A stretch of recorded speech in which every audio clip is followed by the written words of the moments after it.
So యూరిన్‌లో blood పోవడంతుందంటే చాలా కారణాలు ఉంటాయండి దానిలో.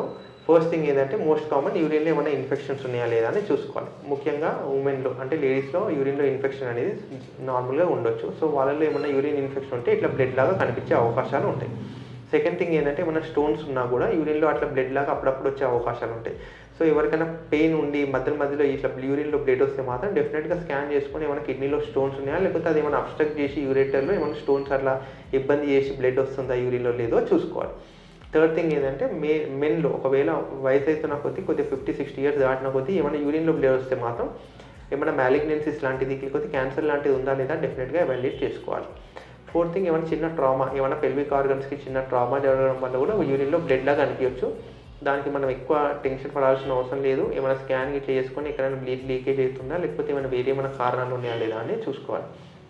లాస్ట్ థింగ్ ఏంటంటే ఒకవేళ యూరిన్‌లో బ్లడ్ పోతుంటే ఏమైనా ప్రోటీన్స్ కూడా వెళ్తున్నాయా లేదా అని చూసుకోవాలి. ఒక్కొక్కసారి ఏంటంటే ఆ యూరిన్‌లో ప్రోటీన్స్ బ్లడ్ పోతుందంటే ఏమైనా కిడ్నీలో పొరల్లో ఏమైనా ప్రాబ్లమ్ ఉంటాయి. అంటే గ్లోమెరులార్ డిసీజ్ అంటారు దాన్ని.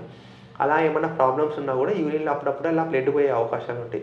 సో వాటిలో మాత్రం చాలా జాగ్రత్తగా ఉండి ఇమ్మీడియేట్‌గా డాక్టర్‌ని కలవాల్సి వస్తుందండి.